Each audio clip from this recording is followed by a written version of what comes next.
GMNI Cabang Aru gelar aksi di Pelabuhan Yosudarso Dobo.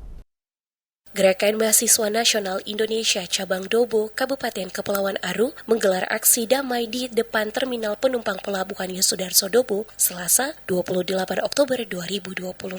Aksi yang dipimpin oleh Ketua GMNI Cabang Dobo, Benediktus Alatubir, menuntut agar Kepala PT Pelayaran Nasional Indonesia Cabang Dobo, Ibrahim, menemui masa aksi untuk menanggapi aspirasi mereka. Dalam aksinya, Alatubir meminta pihak PT Pelni Cabang Dobo tidak memberlakukan penimbangan terhadap barang bawaan penumpang saat melakukan pelayaran dari Pelabuhan Dobo. Selain itu, ia juga menyoroti praktik pembuangan sampah dari kapal milik PT Pelni yang bersandar di Dobo. Oleh karena itu, GMNI menolak pembuangan sampah dari kapal Pelni yang berasal dari Ambon, Tual, dan Papua di daratan kota Dobo. Hal ini dikarenakan wilayah Dobo sangat kecil dan lokasi tempat pembuangan sampah juga berdekatan dengan pemukiman warga. Menanggapi hal tersebut, Kepala PT Pelni Cabang Dobo, Ibrahim, yang menemui masa aksi menyampaikan bahwa pihaknya tidak dapat mengambil keputusan sepihak tanpa persetujuan direksi Pelni Pusat. Terkait pembuangan sampah dari kapal Pelni di Dobo, Ibrahim menjelaskan bahwa proses tersebut telah berkoordinasi dan mendapat izin dari pemerintah daerah Kepulauan Aru melalui Dinas Lingkungan Hidup. Ibrahim menambahkan, kenaikan tarif over bagasi diberlakukan berdasarkan keputusan direksi PT Pelni melalui surat keputusan tahun 2021